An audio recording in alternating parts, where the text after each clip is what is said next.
हरे राम राम राम हरे हरे। हरे कृष्ण कृष्ण कृष्ण हरे हरे। ब्रह्मानंदं परमसुखदं केवलं ज्ञानमूर्तिं द्वन्द्वातीतं गगनसदृशं तत्त्वमस्यादिलक्ष्यम् एकं नित्यं विमलं अचलं सर्वदि साक्षिभूतं भावातीतं त्रिगुणरहितं सद्गुरुं तं नमामि। नमामि सद्गुरु शान्तं सच्चिदानन्दविग्रहं पूर्णब्रह्मपरानन्द ईशम् आनन्दीवल्लभम् सद्गुरु सच्चिदानन्दं केवलं करुणाकरं ज्ञानयोगेश्वरं वन्दे ज्ञानदेवापुनं अलङ्कापुरी पुण्यभूमि पवित्र इति नान्दतो ज्ञानराजा सपात्र तया ठविता महापुण्यराशी नमस्कार माझा सद्गुरु ज्ञानेश्वराशी। सर्व संतांना वंदन, सद्गुरूंना वंदन, ज्ञानेश्वर माऊलींना वंदन, आपणा सर्व श्रोत्यांना वंदन करून शिवगड अध्यात्म चॅरिटेबल ट्रस्टच्या आजच्या ज्ञानेश्वरीच्या उपासनेला आपण प्रारंभ करतोय। कालच्या चिंतनामध्ये 7व्या अध्यायातील 26 नंबरच्या श्लोकावरच्या 163 आणि 164 ओव्यांचा विचार आपण केला होता। आजच्या चिंतनामध्ये त्या श्लोकावरची एकच ओवी आहे 165 नंबरची आणि त्यानंतर असणारा 27 नंबरच्या श्लोकाचा विचार आपण सुरू करायचा आहे। ज्ञानेश्वर माऊलींनी भाष्य करताना वर्णन केलेला आहे, वेदाहम समतीतानि वर्तमानानि चार्जनम भविष्यानि च भूतानि माम तु वेद न कश्चन। आपण कालातीत आहोत, भूत भविष्य वर्तमानाच्या अतीत असलेलो मी आहे आणि मला मात्र कोणी प्राणी जाणत नाही। मी त्यांचा वर्तमान जाणतो, मी त्यांचा भविष्य जाणतो, भूतकाळ जाणतो, पण मला कोण जाणत नाही। भगवंतांनी या श्लोकामध्ये खंत व्यक्त केलेली आहे आणि हा विचार आपण लक्षात ठेवला तर माझं काहीतरी करणाऱ्याचं आपण काहीतरी करावं ना थोडं। म्हणजे ज्या आई वडिलांनी उदाहरण घेऊया आपण, ज्या आई वडिलांनी आयुष्यभर खस्ता खाऊन मुलांना मोठं केलेलं असतं तितकं मुलांना करता येत नाही आई वडिलांच्यासाठी, पण थोडं बहुत तरी काहीतरी करून त्यांच्या त्या उपकारातून उत्तराई होण्याचा प्रयत्न करावा, कृतज्ञता दाखवावी, असा एक विचार भगवंत या श्लोकातून मांडतात। मी सगळ्या भूतमातांना जन्माला घालतो, त्यांच्या भूत भविष्य वर्तमानाचा विचार करतो आणि त्यानुसार त्या कर्मानुसार त्यांना सुखदुःखांच्या वाटा काढून ठेवतो। मी त्यांचं शरीर चालवतो, तरी सुद्धा मला मात्र ते जाणत नाहीत। हा विचार इथं सांगितलेला आहे। त्यावरती भाष्य करताना 1-2 ओव्या सुद्धा, दोराची या सापाशी डोंबा बडिया न गवाळायशी, हे संसाराचं वर्णन करण्यामध्ये सर्व प्राण्यांचं म्हणजे सर्व मनुष्य प्राण्यांचं आयुष्य व्यर्थ जातं, पण भगवंताला जाणण्यासाठी थोडा सुद्धा वेळ आयुष्यातला निघत नाही, ही मोठी खंत आहे। आणि असा हा भगवंत माऊली बोलतात, ऐसा मी पांडुसुता अनुश्युत सदा असता। मी अनुश्युत आहे, अनुश्युत शब्दाचा अर्थ आहे त्यामध्ये मी समाविष्ट आहे, इन्क्लूड आहे। आणि असा असताना सुद्धा या संसारा जो होता तो आणि बोले या वेगवेगळ्या पारमार्थिक शब्दाने सिद्धी करायची झाली तर पारमार्थिक शब्दानं माझी एकट्याची सिद्धी होते।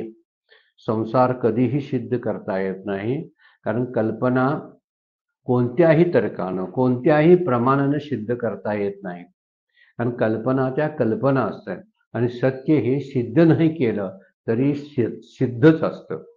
भगवंताला सिद्ध नाही केलं, जगातले जवळजवळ 50% लोक भगवंत नाही म्हणूनच जगत असतात, म्हणून काही तो नाही आहे का? जसं सत्य हे खोडून काढता येत नाही, सत्याची सिद्धी करावी लागत नाही, पण संसाराची सिद्धी करायला जरी गेलो तरी सिद्धी होत नाही। आपण रोज सिद्धीच करतो संसाराची, संसार आहे असं वर्णन करतो, संसारच मला तारणार आहे, संसाराचाच मला आश्रय आहे, अशा आविर्भावामध्ये मनुष्य प्राणी जगत असतो। आणि म्हणूनच त्याला जे पुढे जे होणार आहे ती गोष्ट आता माऊली वर्णन करतात। 165 नंबरच्या ओवीमध्ये त्या माऊलींनी वर्णन केलेलं आहे। तरी त्याची आता थोडीशी गोटी सांगिजेल परयेशी, गोटी म्हणजे गोष्ट, आता परियशी म्हणजे तू आता ऐक. थोडीशी एक गोष्ट मी तुला आता सांगणार आहे. जे अहंकार तनुशी वालभ पडिले, हा मुद्दा महत्वाचा सांगितलेला आहे. वालभ म्हणजे त्यांच्यामध्ये प्रेम निर्माण झालं. वालभ पडिले म्हणजे प्रेम संबंध निर्माण झाले. कुणामध्ये? अहंकार आणि तनु. तनु म्हणजे शरीर. अहंकार आणि देह यांच्यामध्ये एक प्रकारचा एकोपा निर्माण झाला. आणि सगळ्या अधपथाला कारण काय असेल तर शरीराच्या द्वारे अहंकार सतत जागृत राहतो आणि तोच देह मी आहे असं संबोधायला लावतो. देहाकडून वधवून घेतो, अंतःकरणाकडून जीवाकडून वधवून घेतो की देह मी आहे. म्हणून जेव्हा अहंकार आणि देह यांची गाठभेट झाली तेव्हा त्यांचा प्रेमसंबंध निर्माण झाला आणि यांच्या दोघांच्या युतीमधूनच पुढच्या अधःपाताला सुरुवात झाली. काही काही युत्या घातक असतात आणि काही काही युती जी असते ती काही काही युती ही कल्याणाला आणि हिताला कारणीभूत ठरत असते. काही काही युत्या घातक असतात म्हणजे अहंकाराची आणि देहाची गाठ पडणं आणि त्यांचा एकोपा होणं हे घातक आहे. मनाचं आणि इंद्रियांचा एकोपा होणं घातक आहे. त्यांची युती घातक आहे. जसं आपण दुष्ट माणसांची आणि आपली जरी सज्जन माणसांची एकत्रपणा झाला तर त्या सज्जन माणसासाठी घातक असतो तो. तसाच प्रकार आहे की मन आणि इंद्रिय यांची एकत्रितपणा हा भरकटायला लावतो अंतःकरणाला. मनाला भरकटायला लावायला इंद्रिय कामी येत असतात. तशीच इथं भयंकर अशी युती भगवंत सांगतात. अहंकार तनुशी वालभ पडिले. अहंकार आणि देहाची एकत्रित एकोपा झाला आणि त्यांचे प्रेम संबंध जुळले. वास्तविक खरा एकोपा कुणाशी व्हायला पाहिजे तर तो मी आहे, तो मी शुद्ध आहे हे कळलं पाहिजे. पण जेव्हा तो देहाशी एकरूप होतो तेव्हा तो वेगवेगळ्या प्रकारच्या इच्छा आणि द्वेषाला कारण बनतो. तो ईर्ष्या करतो, तुलना करतो जेव्हा देहाशी एकरूप होतो. देह मी आहे, मी बुद्धिमान आहे, मी श्रीमंत आहे, मी प्रवचनकार आहे, मी शास्त्र पंडित आहे, मी आचार्य आहे. मी आचार्य असल्यामुळं मला सर्वांनी नमस्कार केला पाहिजे असं वाटायला लावतो. हा केव्हा? असा अशुद्ध असलेला अहंकार जो आहे तो देहाशी एकरूप होतो तेव्हा. हा देहांकार नाथिला, समजा जर हा देहांकार जर गेला, हा समूळ देहाचा नाशिला, तोची परमात्मा संचिला आधीचा आहे असं माऊली ज्ञानेश्वरीमध्ये बोलतात. तैसा देहांकारून आतिला, देहाला देहाचाच आकार धारण करून अहंकार राहत असतो. हा नाथीला म्हणजे नसलेला आहे, वास्तविक तो उष्ण आहे. देहाशी एकरूप झाल्यामुळं तो देहाला तसं बोलायला लावतो आणि म्हणून इथं वालभ पडेले शब्द जो वापरला तो त्यांच्या संबंधातला आहे. त्यांचा एकत्रितपणा झाला, त्यांचे प्रेम संबंध. शब्द वालभ म्हणजे वास्तविक प्रेम, एकमेकांमध्ये आवड उत्पन्न झाली आणि देह आणि अहंकार यांचं एकत्र लग्न झालं. कारण लग्नाची ही कल्पना ज्ञानेश्वर माऊलींनी कमालीची कल्पना मांडलेली आहे बरं काय. हे जे रूपक केलेलं आहे ना, पुढं आपल्याला लक्षात येईल आता की त्या अहंकार आणि देहाला मुलं कुठली झाली. जे अहंकार हा कसा आजोबा आहे याचंही वर्णन, आजोबाचा अहंकाराचा नातू कोण वगैरे वगैरे आता माऊली रूपक करून बोलायला लागलेले आहेत. आपल्याला समजावं, कारण आपण नात्या गोत्यामध्येच अडकलेला असतो. मुला पुत्र कन्या यांच्यामध्येच आपलं फार इंटरेस्ट असतो ना. त्यामुळे जेव्हा जेव्हा या संसाराशी आपलं नातेसंबंध जुळतात किंवा नातलगांशी जेव्हा आपण जुळवून घ्यायला जातो तेव्हाच काय होतात, मोठे मोठे स्फोट होतात, एक्सप्लोजन होतो त्याच वेळी. पण त्यांच्या संबंधाबरोबर त्याच्यामधली आसक्ती काढून त्यांच्याशी संबंध ठेवता आले पाहिजेत. देहानं अहंकाराला आपलं मानलं आणि अहंकार देहाशी एकरूप झाला आणि त्यामुळं माऊलींनी त्यासाठी ओवी टाकलेली आहे की हा देहांकारून आतिला, समूळ दयाचा नाशिला, तो जी परमात्मा संचिला आधीचा आहे. म्हणजे मूळचा अहम जो आहे तो शुद्ध आहे, पण त्या अहमनं देहाचा आकार धारण केल्यामुळं, अहमनं आकार धारण केल्यामुळं अहंकार झाला. असा शब्दप्रयोग मागच्या चिंतनामध्ये आपण एका ठिकाणी मांडला होता. सुंदर कल्पना कोणीतरी मांडलेली आहे. की ज्यावेळी अहम आकार धारण करतो तेव्हा त्याला अहंकार म्हणतात. वास्तविक अहम हा स्वतः आत्मस्वरूपच आहे.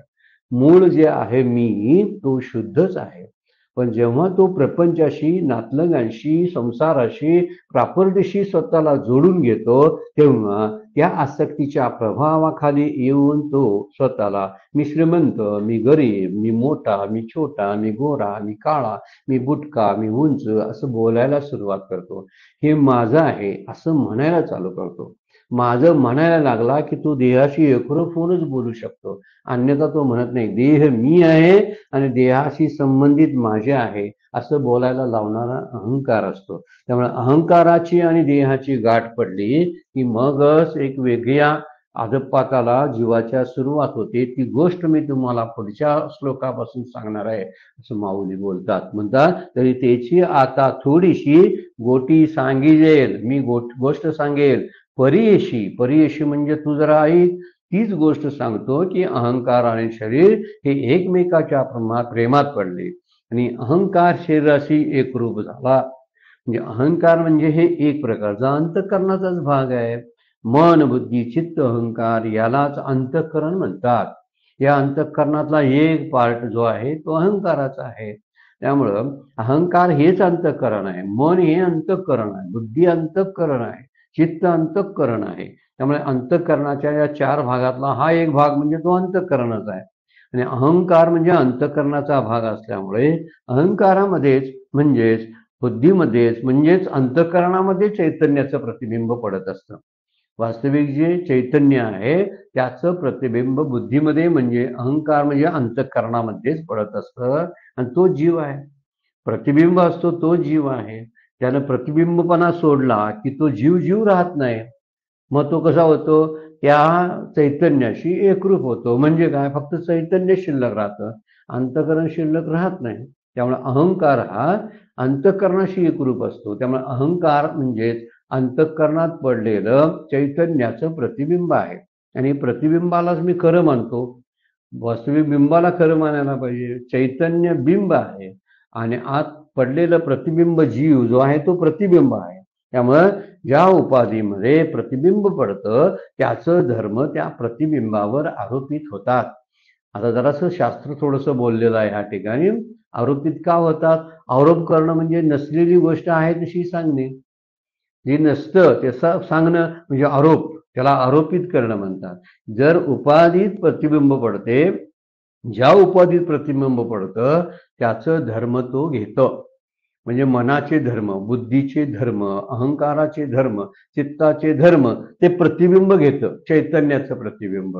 आणि ते चैतन्य मलिन होतं. वास्तविक चैतन्य मूळचं मलिन नाही, पण या उपाधीनं मलिन होतं ना.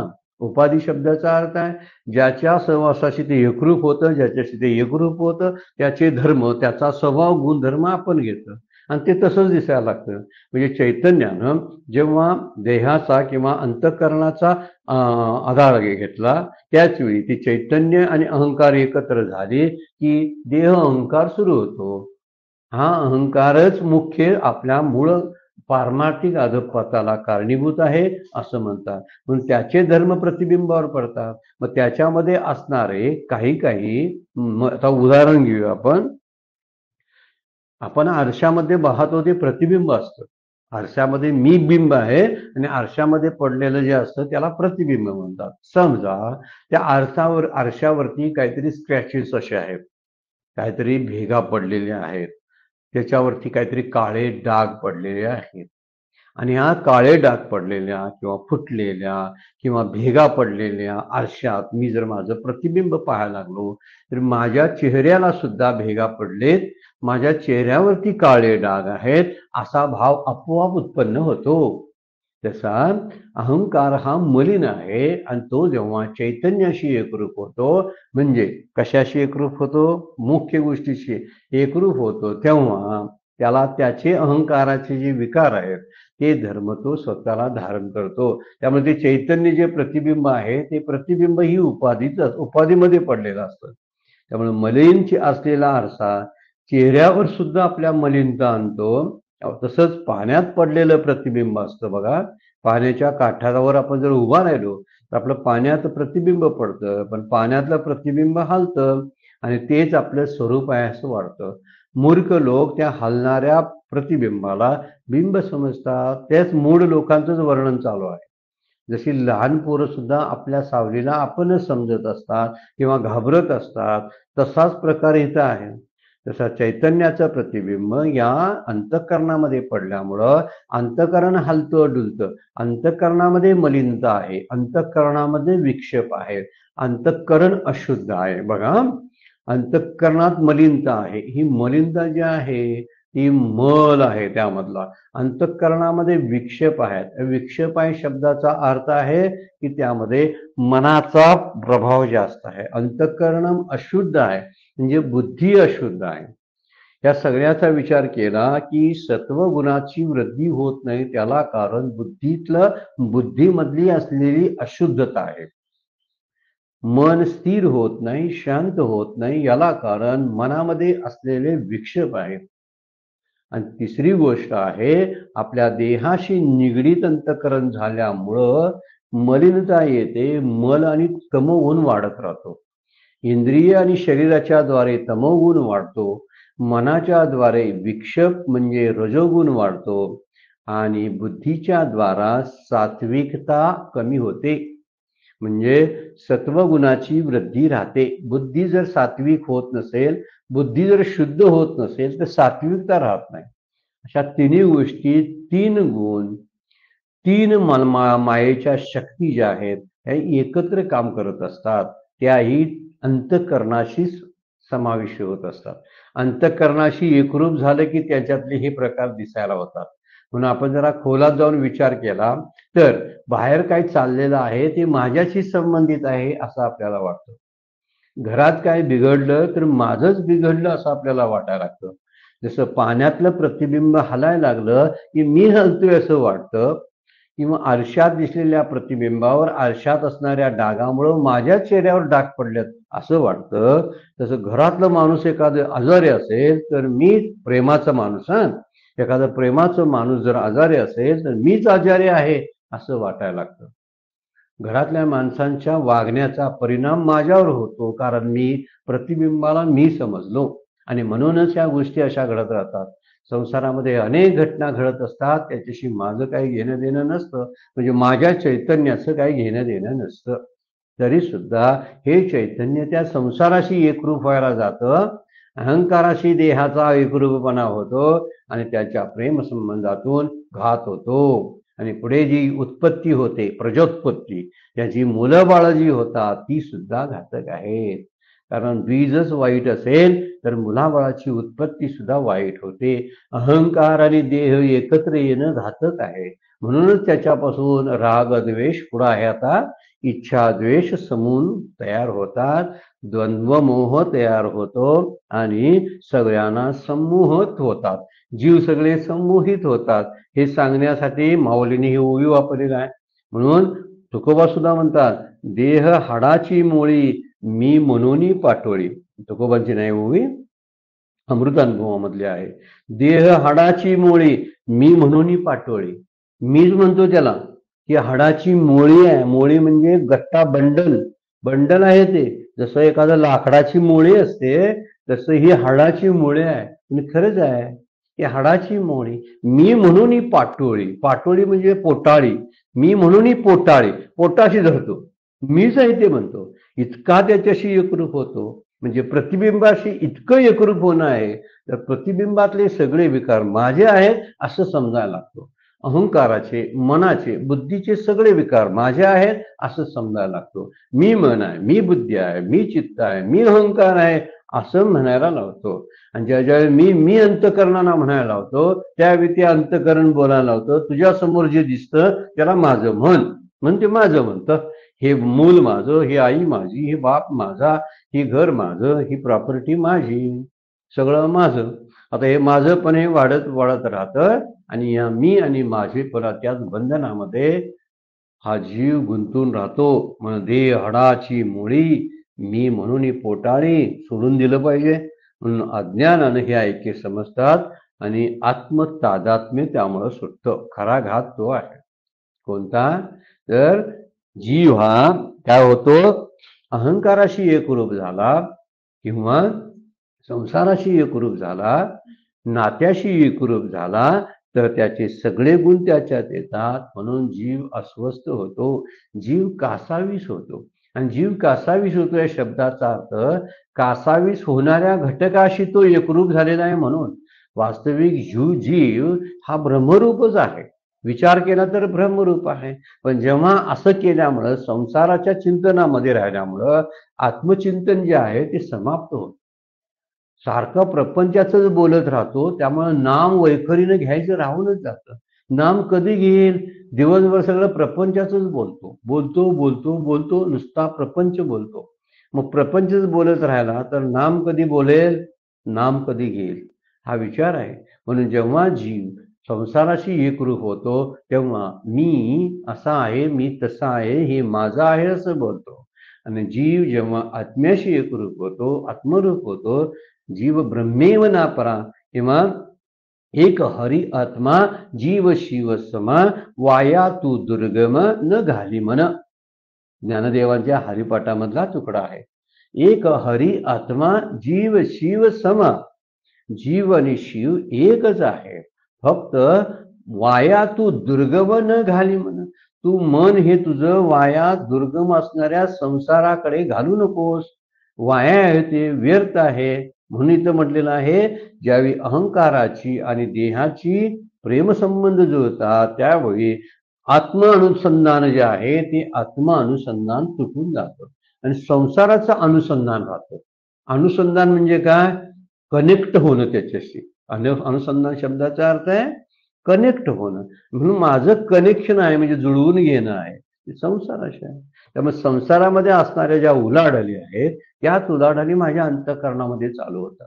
सरळ समोरच्यानं गाडी घेतलेली मला पाहत नाही, कारण गाडीशी मी माझ्या त्या दुसऱ्या गाडीशी माझं अंतःकरण जुळवून घेतलं. म्हणून मी जर देवाशी जुळवून घ्यायला लागलो तर या समोर असणाऱ्या पसाऱ्याचा मला काही त्रास होणार आहे सांगा बघू? भले गाड्या असोत नसोत, आहेत नाहीत, शरीर कसं आहे याच्याशी मी संबंध ठेवत नाही. म्हणून मी आजारी पडलो म्हणतो, मी मरतो म्हणतो, मला व्याधी आहेत म्हणतो, मला दुःख आहे म्हणतो. वास्तविक दुःख कुणाला आहे सांगा? दुःख देहाला आहे. पण अहंकार जेव्हा देहाशी जुळून घेतो त्यावेळी सगळं जे आहे ते मीच आहे, माझंच आहे, या अज्ञानामध्ये तो पिचत राहतो. म्हणून देह मी आणि देह संबंधी माझे असा विचार सुरू होतो. आणि या विचारामुळं याच्या अधपाताला सुरुवात होते. वर्णन केलेलं आहे. माऊली बोलतात की यासाठी की अनुसंधान सुटल्यामुळं भगवंताचं अनुसंधान जोपर्यंत आहे तोपर्यंत आपल्याला शांतीचा अनुभव येतो. नामाला शांतपणे बसून बघावं. आतले असलेले विचार हळूहळू हळू कमी करत आणावेत नामाला बसल्यानंतर. कारण विचार हे उफाळून येतच असतात. अनेक जन्माचा संस्कार आहे आपल्या चित्तावरती, त्यामुळे चित्त मलिन झालेलं आहे. या मलिन झालेल्या चित्ताचे संस्कार उफाळून जरी आले, म्हणजे आमचे सद्गुरू बोलतात की ज्यावेळी आपण नवीन कलर देत असतो त्यावेळी जुना कलर डोकावत असतोच. त्याच्यावर कलर दिला तर जुना कलर डोकावत असतो, त्याला पुसून काढावं लागतं. नाम असं खोड रबरचं काम करतंय. चुकीचं जेवढं जेवढं आहे तेवढं पुसण्याचं काम करत असतं. म्हणून नाम घेता घेता मनातले विचार शांत करावेत. मनातून जे आपण बोलत असतो ना, ते बोलणं पहिलं बंद करावं. म्हणजे बोलणं बंद झालं की विचार शांत होतात. आणि प्रपंचाचे विचार शांत झाले की नामाकडं मन लागतं. नामाकडं मन लागलं की चित्त शांत झाल्याचा अनुभव आपल्याला येतो. बरं वाटत असतं आपल्याला. जितकं जितकं नामाशी आपण एकरूप हो तितकी तितकी शांतीचा अनुभव आपल्याला येत असतो. जितकं जितकं आपण सांसारिक पदार्थाशी, व्यक्तीशी, परिस्थितीशी आणि घटनाशी एकरूप होतो तेवढा वेळ आपण अस्वस्थ असतो. कुठलीही जगातली, संसारातली कुठलीही गोष्टीचं चिंतन मला स्वस्थ बसू देतच नाही. कारण त्याच्यामध्ये विकार आहेत आणि ते विकार आपल्याला स्वस्थ बसू देत नाहीत. आणि ते विकारालाच मी माझं समजतो. पाण्यात हलणाऱ्या प्रतिबिंब आहे, ते हलतं डुलतं, त्याला मासे चावतात. मासे त्याच्या भोवती समजा येत असतील, कारण मासे काय त्या प्रतिबिंबावर लागतच नाही, कारण प्रतिबिंब नाहीच ते मुळात. पाणी आहे म्हणून प्रतिबिंब आहे, हा मुद्दा त्यातला फार महत्वाचा आहे. अंतःकरण आहे म्हणून प्रतिबिंबाचा अनुभव येतो आपल्याला. जीव का आहे शिल्लक? अंतःकरण आहे म्हणून, हे प्रतिबिंब आहे त्यामध्ये. मग त्या प्रतिबिंबाला मासे चावा लागलेत तर मी का रडावे सांगा बघू, हा मुद्दा फार महत्वाचा आहे. प्रतिबिंबावरती जळमट आलीत, काट्या कुट्या आल्या, किंवा एखादा ओढका वाहत पाण्यातून आला आणि तो माझ्या प्रतिबिंबावरून आपटून गेला, तर मी का अस्वस्थ व्हावं? तसं संसारामध्ये माझ्या प्रारब्धानं जी संकट आणि दुःख कोसळत असतात, त्यामुळं मी का स्वतःला हलवून घ्यावं, असं हादरून घ्यावं, मी स्वतःवरती त्याचा परिणाम करून का घ्यावा, असं जेव्हा विचार करायला मी लागेल, तेव्हा प्रतिबिंबातनं मी बिंबापर्यंतच येईल आणि बिंबाचा विचार येतो. नाम त्यासाठी फार मोठं साधन कार्य करत असतं. फार मोठं कार्य नामाचं आहे. नामाचा सिंहाचा वाटा आहे आपल्याला पारमार्थिक करण्यामध्ये. आपल्याला आत्म्याबद्दलची ओळख करून देण्यामध्ये नाम मोठं कार्य करत असतं. उलट नाम हाच आत्मा आहे. नाम हाच आत्मा आहे, फक्त कळत नाही आपल्याला. मी म्हणतो नाम आत्म्याची ओळख करून देतं, नाही, नाम याचीच, नामाचीच ओळख व्हायला पाहिजे आपण. नाम आणि आत्मस्वरूप वेगळं नाही, नाम आणि भगवंत वेगळे नाहीत, तसं नाम आणि आत्मस्वरूप वेगळं नाही. आपल्या चिंतनामध्ये कुठेतरी कमतरता पडत असते, म्हणून ही आपली अवस्था येत असते. आपण पुढचा श्लोक आता आपण चालू करतो. त्याचं आता संघटन झाल्यामुळं अहंकार तनुशी वालभ पडले. त्यांच्या प्रेमसंबंधातून काय झालं ते आता 166 नंबरच्या ओळीमध्ये सांगितलेलं आहे. तत्पूर्वी श्लोक आहे, त्या श्लोकाचा विचार आपण करूया. योगायोगानं बरोबर माऊली कशा आणून सोडतात बघा आपल्याला. मागची 165 नंबरच्या ओळीचा विचार बरोबर 27 नंबरच्या श्लोकाशी 166 नंबरच्या ओळीशी अगदी मिळता जुळता आहे. तोडत नाहीत चिंतन आपलं. ते जे चाललेलं चिंतन आहेत ना, ते ज्ञानेश्वरी कधी तोडत नाही चिंतन. भगवद्गीतेमध्ये कुठं तरी ती सूत्ररूपामुळे असल्यामुळं फक्त तत्वज्ञान सांगते, पण तत्वज्ञान सांगता सांगता गोंधळत आपल्याला मुख्य त्या सिद्धांतापर्यंत नेण्याचं काम ज्ञानेश्वरी करत आहे. म्हणून पुढे विचार सांगला, इच्छा द्वेष समुत्थेन द्वंद्व मोहेन भारत सर्वभूतानि सम्मोहम सर्गे यान्ति परंतप. हे परंतप अर्जुना, या स्थूल देहाची उत्पत्ती झाल्यानंतर जेव्हा जन्माला येतो, भूत मात्र जन्माला येतात, त्यावेळी इच्छा आणि द्वेष यांच्यापासून उत्पन्न झालेल्या सुखदुःखाच्या मोहाने सर्व जीव अविवेकाला प्राप्त होतात. इच्छा आणि द्वेष यांच्यापासून सुखदुःख निर्माण होतात आणि सुखदुःख ही द्वंद्वात्मक असतात, द्वंद्व आहे, आणि त्या द्वंद्व मोहाने सर्व जीव अविवेकाला संमोहित होतात. संमोहित होणे, अविवेकी होतात आणि अविवेकाला प्राप्त होतात. कशामुळं? इच्छा आणि द्वेषामुळं. जेव्हा जीव आकार धारण करतो, म्हणजे जन्माला येतो, तेव्हा तो काय करतो? इच्छा आणि द्वेष आपोआपच उत्पन्न होतात आणि इच्छा आणि द्वेष उत्पन्न झालेल्या सुखदुःखाच्या मोहामुळे, इच्छा द्वेष म्हणजे राग द्वेष, मागा अगोदर शब्द संस्कृतचा गेलेला आहे. इच्छेलाच, आसक्तीलाच राग म्हणतात आणि ज्याला आपण तिरस्कार म्हणतो त्यालाच द्वेष म्हणतात. एकाला अनुकूलता म्हणतात, एकाला प्रतिकूलता म्हणत असतात, एकाला आसक्ती म्हणत असतात आणि एकाला दुसऱ्याला काय म्हणतात की आसक्तीच्या विरोधात असतं ते, त्याला तिरस्कार द्वेष असा अर्थ वापरलेला आहे. म्हणून इथं शब्द वापरतात इच्छा द्वेष, वास्तविक ते राग द्वेष असा शब्द आहे तो. इच्छा द्वेष समुत्थेन द्वंद्व मोहेन भारत. आता माऊलींनी काय रूपक केलंय, मागच्या ओळीचा आधार घेऊया आपण. 165 नंबरच्या ओळीमध्ये माऊली बोलतात की अहंकार तनुशी वालभ पडल्यामुळं त्यातूनच निर्माण झालेली पुढची पिढी आहे, ती पिढीची सुरुवात सांगतात बघा. काय ते? तर इच्छा आहे कुमारी झाली. दोघापासून कोण कोण? दोघ जण, सारखं लक्षात ठेवावं लागतंय. तर देह आणि अहंकार यांच्यापासून कशाची निर्मिती झाली? इच्छा नावाची कन्या जन्माला आली. तेथे इच्छा ही कुमारी झाली. कुमारी झाली म्हणजे जन्माला आली. मग ती कामाची तारुण्या आली. मग ती वाढत वाढत गेली आणि तारुण्यात आली, म्हणजे तिची वाढ झाली, कामाच्या तारुण्या आली. आणि त्याच वेळी तेव्हा त्या तेथे द्वेषेशी मांडली वराडिक आणि त्या दोघांनी तिचे द्वेषाशी मोठ्या समारंभाने लग्न लावलं. काय सुंदर रूपक केले बघा. कुणाचं लग्न लावलं? इच्छेचं लग्न द्वेषाशी लावलं. कुणी? त्यांच्या आई वडिलांनी. त्यांचे आई वडील कोण आहेत? इच्छेचे आई वडील कोण आहेत? तर इच्छेचे आई वडील अहंकार आणि देह आहे. त्या देह आणि अहंकारामधूनच इच्छेचा जन्म झाला. ती कुमारावस्थेमध्ये तारुण्यामध्ये आली असताना चांगला वर शोधून काढलेला आहे बघा. हा वर कसा, जावई कसा आहे बघा, तर द्वेष नावाच्या जावयाशी आता त्याचं जुळवून टाकलेलं आहे. मग किती धोका असेल यावरून लक्षात ठेवा. मुळात इच्छा फारच बाधक असते आणि जर ती द्वेषाला मिळाली तर त्याचा परिणाम काय होतो? आता पुढील ओव्यांच्या मधून माऊलींनी सांगायला चालू केलेलं आहे. पण इथं काय म्हणतात? इच्छा हे कुमारी झाली, इच्छा नावाची कन्या जन्माला आली, कामाची या तारुण्या आली आणि ती मोठी मोठी होत गेली. अशा पद्धतीनं स्थूल देहाच्या उत्पत्तीनंतर इच्छा द्वेष यापासून उत्पन्न झालेले द्वंद्व मोहाला सुरुवात होते. श्लोक तोच सांगतो. माऊलींच्या ओवीनं मात्र कनेक्टिव्हिटी केली, जोडलेली आहे बघा. 165 आणि 166 आणि त्याच्या पुढच्या सगळ्या ओव्या सुद्धा मागील ओव्यांशी संबंधित आहे. त्यामुळे अहंकार आणि शरीर यांच्या तादात्म्यामधून इच्छा नावाची कन्या जन्माला आली. आता काम विकार रूपी तारुण्यात तिचे लग्न द्वेषाबरोबर झालं. म्हणजे काम होता, तारुण्यात काम बलवत्तर असतो. काम शब्दाचा अर्थ आहे सगळ्या इच्छा प्रबळ असतात तारुण्यामध्ये, म्हणून त्याला कामाशी काय झालेलं आहे? मग ते कामाची या तारुण्य आली या शब्दाचा अर्थ असा होतो की काम हा वाढत जाणार आहे. जसं तारुण्य वाढतं आणि तारुण्यामधले भोगाची इच्छा वाढते, ही भोगाची इच्छा, वाढणारी इच्छा दाखवण्यासाठी काम आणि तारुण्य शब्द एकत्र माऊलींनी वापरलेले आहे. कारण तरुणपणामध्येच भोगाची इच्छा जास्त असते.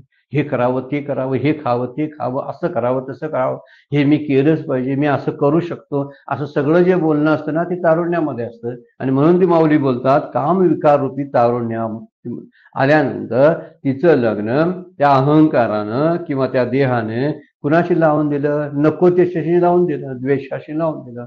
म्हणजे जिथं इच्छा असते तिथं द्वेष असतो, जिथं बायको असते तिथं नवरा असतो, नवरा असतो तिथं बायको असते. सांगायसाठी ते उदाहरण दिलंय. त्यामुळेच द्वंद्वाची निर्मिती झाली. सुख दुःख कोण निर्माण करतंय? इच्छा आणि द्वेष सुख दुःख निर्माण करत असतं. आसक्ती आणि तिरस्कार, राग आणि द्वेष यातूनच सुख दुःखाची निर्मिती होत असते. त्यामुळे द्वंद्वाची निर्मिती राग म्हणजे आसक्ती आणि द्वेष म्हणजे तिरस्कार यातूनच होते. त्यामुळे राग आणि द्वेष हे द्वंद्व निर्माण झालं.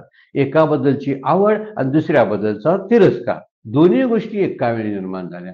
कुणापासून निर्माण झाल्या? हा तर इच्छा आणि द्वेषाची ही उत्पत्ती आहे. इच्छा आणि द्वेषामधूनच आसक्ती आणि तिरस्काराची निर्मिती होते.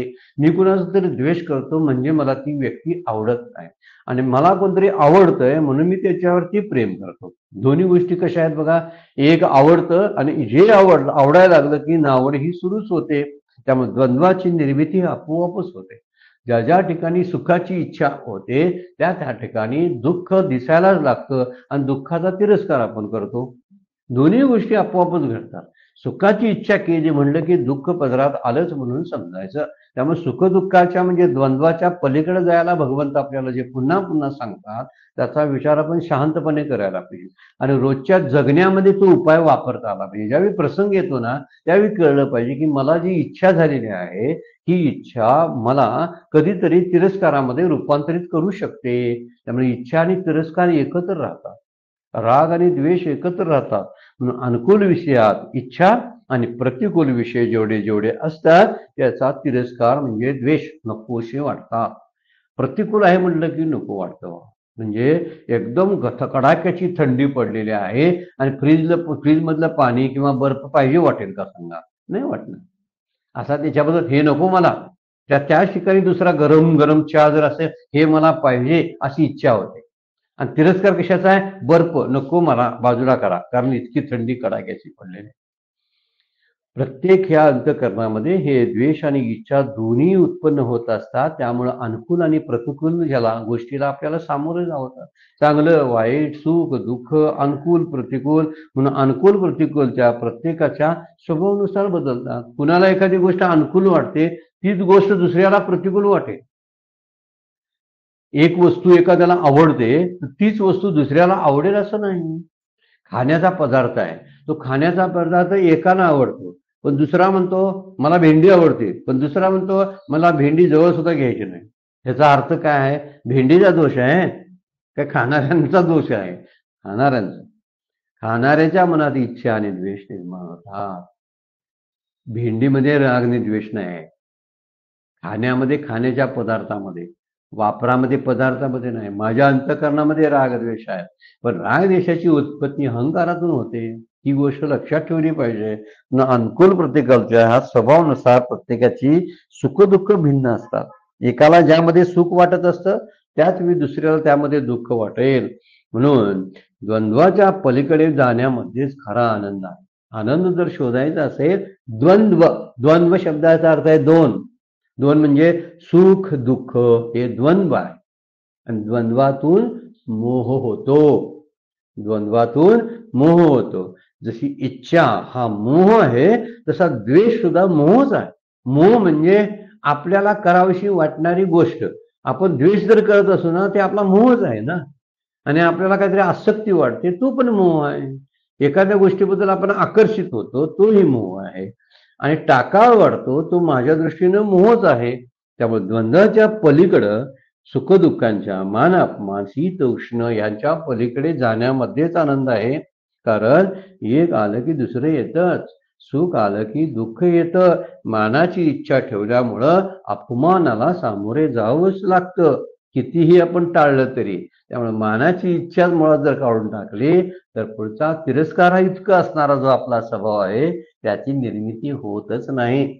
मला काय आवडत नाही आणि मला काय आवडत नाही, या दोन्ही गोष्टीमध्ये आपण यायला पाहिजे. मी सुखी होणार नाही आणि दुःखी होणार नाही. इच्छा आणि द्वेषामधून सुखदुःख निर्माण होतात. पण सुखदुःख मी व्हावं, सुखी दुःखी व्हावं हे माझ्यावर अवलंबून असतं. पण ते मी लक्षात ठेवत नाही. सुखी व्हायचं असेल तर होऊ शकतो, सुखी व्हायचं नाही मला नाही हो, दुःखी व्हायचं नाही मला नाही हो. आणि आपण समत्व राहतो ना त्यामध्ये. म्हणून कशाची इच्छा किंवा तिटकारा नको असला पाहिजे. कशाचीही तीव्र इच्छा आणि कशाचाही तीव्र तिटकारा आपल्यासाठी घातक असतं. कारण जगामधली कुठलीच गोष्ट चांगली किंवा कुठलीच गोष्ट सर्वस्वी वाईट नसते. कुठलीच गोष्ट चांगली आहे, सगळ्या बाजूने चांगली आहे. कुठलीच गोष्ट सगळ्या बाजूने वाईट आहे अशी नसते. म्हणून चांगल्याची इच्छा करण्यात काय अर्थ आहे किंवा वाईटाचा तिरस्कार आणि द्वेष करण्यामध्ये काय अर्थ आहे? पण खरं बघायला गेलं ही जर निर्मिती जी आहे ती अहंकार तनुशी वालभ पडले असा शब्द माऊली वापरतात. म्हणून अहंकाराची याची गाठ पडल्यामुळंच ही सुरुवात झालेली आहे. पण आपल्या आयुष्यामध्ये 3 गोष्टी असतात, लक्षात ठेवा. ग्राह्य जे स्वीकारायचं असतं ते, त्याज्य दुसरं जे टाकायचं असतं ते, आणि तिसरं उपेक्ष. 3 शब्द आपण वापरतो आणि 3 शब्दाचा वापर शास्त्राने पण केलेला आहे. ग्राह्य, त्याज्य आणि उपेक्ष. उपेक्ष म्हणजे ज्याच्याकडे दुर्लक्ष करायला पाहिजे असं. त्यामुळे ग्राह्य जे असतं ती इच्छेमध्ये मोडतं, त्याज्य जे आहे ते द्वेषामध्ये मोडतं. द्वेष आणि इच्छा यांच्या पलीकडे गेल्यानंतरच म्हणजे उपेक्षा होते. म्हणून आपण उपेक्षेनं पाहावं सगळीकडं. उपेक्षेनं पाहणे म्हणजे उपरून जाणं नव्हे बरं काय. उपरून जाणं म्हणजे आपण काय करतो, मला ते पटत नाही अशा अर्थानं नव्हे. कशाचाच द्वेष नसावा आणि कशाबद्दलची इच्छा नसावी. म्हणजे दोन्ही गोष्टी नसल्या की कोणतीच गोष्ट ग्राह्य राहत नाही, कोणतीच गोष्ट त्याज्य राहत नाही. आणि ग्राह्य आणि त्याज्याच्या पलीकडे असणारी उपेक्षपणा, ज्याला उदासीनता म्हणतात, ती उदासीनता त्या साधकाकडे येते. तुकोबा बोलतातच, साधकाची दशा उदास असावी, उपाधी नसावी अंतर्बाह्य. फार सुंदर अभंग आहे. अशी सुरुवात आहे त्याची. साधकाची दशा उदास असावी, उदास दशा असली पाहिजे. बघताना उदासीन म्हणजे तिटकारा किंवा उपरोध अशा अर्थानं नव्हे बरं काय. जर बघताना त्याच्याबद्दल माझं काही घेणं देणं नाही असं. समोर एखादी व्यक्ती आली ती माझ्या परिचयाची असेल तर ह्या व्यक्तीनं माझ्या आयुष्यामध्ये काय काय केलं हे सगळं आठवायला सुरुवात होतं. पण आता अपरिचित व्यक्ती समजा आली, मी त्यांच्याकडे बघितलं, आपल्याला काहीच वाटत नाही. या गोष्टीवरून लक्षात ठेवलं पाहिजे की या आसक्तीतून आणि मोहातूनच सगळं घडतं. ज्यावेळी मी कुणाचा तरी तिरस्कार करतो ना, तो सुद्धा मोह आहे. आणि जो यावेळी मी कशाची तरी इच्छा करतो तो तरी मोह आहेच. म्हणून तुकोबा म्हणतात, उदास असणं अनपेक्ष चिचिरदक्ष उदासीनो गतव्यता. भक्ती ज्ञानी भक्ताची लक्षणं सांगताना 12व्या अध्यायामध्ये भगवद्गीता सांगते, अनपेक्ष असतो, त्यामुळे कुणाकडनं काय नको असते, इच्छाच नसते. आणि उदासीन असतो, काय घेणं देणं नाही, कुणाबद्दल तिरस्कार नाही. नाही काय कशाचीच, आम्ही गंगा उधवचे पाणी, नाही पुण्याची मोजणी, नाही पापाची टोचणी, आम्ही गंगा उधवचे पाणी, असं वर्णन केलेलं आहे. द्वंद्वातीत झाल्याशिवाय या शांतीचा अनुभव आपल्याला येणार नाही. संत तशाच पलीकडे जातात, म्हणून त्यांना अनुभव तसा येत नाही. तो संसाराचा अनुभव याला कारण इच्छा द्वेषातून द्वंद्व निर्माण होतं आणि ते द्वंद्वच ह्या सुखदुःखाच्या मोहामध्ये टाकतं. म्हणून एक सुंदर ओवी 14व्या अध्यायामध्ये आहे बघा, दृष्टांत देऊन माऊलींनी सांगितलेला आहे.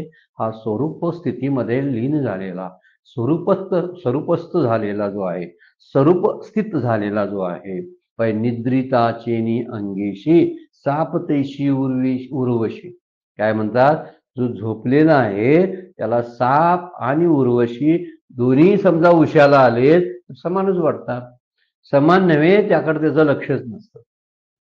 पै निद्रिताचेनी अंगेशी साप तैशी उर्वशी. उर्वशी तरुण मुलगी, सुंदर मुलगी उशाला येऊन बसले तरी याच्यामध्ये काय हालचाल नाही, एक्साइट होणं नाही. आणि साप आलाय म्हणून भयानं एक्साइट होणार नाही. म्हणजे तिथं भय नाही आणि आसक्ती मोह पण नाही. मोह आणि भय एकत्र सारखे येत असतात ना, त्यामुळं तो रडत बसेल काय, साप आलाय म्हणून घाबरून जाईल काय, नाही, झोपलाय ना तो. आणि एखादी तरुण स्त्री उशाला आली म्हणून त्याचे काम विकार चालवले जातील काय, नाही, कारण तो झोपलेला आहे. पै निद्रिताचिनी अंगेशी सापतैशी उर्वशी तेवी स्वरूपस्था सरिशी देही द्वंद्वे. ही देहातली द्वंद्वे स्वरूपस्थ झालेला जो असतो सत्पुरुष, त्याच्या ठिकाणी ही द्वंद्व कशी आहे, उर्वशी आणि सापासारखीच आहे. त्यातली समानता आहे. निद्रित जसा त्याला किंमत देत नाही, तसा स्वरूपात स्थित झालेला जीवनमुक्त त्याला विचारत नाही, असं वर्णन केलेलं आहे. अजूनही आपण या ओवीचा थोडासा विचार करणार आहोत आणि त्यामुळं ही ओवी आपण पुढच्या ह्याच्यामध्ये घेणार आहोत थोडीशी, कारण त्याच्यावर थोडंसं चिंतन व्हायचं आहे. त्यामुळे ह्या ओवीमध्ये विचार फक्त हा अहंकाराचा सांगितलेला आहे. आजची फक्त 165 नंबरच्या ओवीचा विचार झालेला आहे. त्यामुळं तरी त्याची आता थोडीशी गोटी सांगिजेल परिशिशी, जेथे अहंकार तनुशी बालब पडले. आणि श्लोक सुरू होतो आणि 166 नंबरच्या ओवीचा आपण सुरुवात केलेली आहे. थोडासा विचार अधिक करणं गरजेचं आहे, कारण आपल्या जीवनाशी ती संबंधित असलेली ओवी आहे. आजचं चिंतन सद्गुरूंच्या चरणी, भगवान ज्ञानेश्वरांच्या चरणी अर्पण करून विराम घेऊया. पुंडलिक वरदा हरी विठ्ठल, श्री ज्ञानदेव तुकाराम.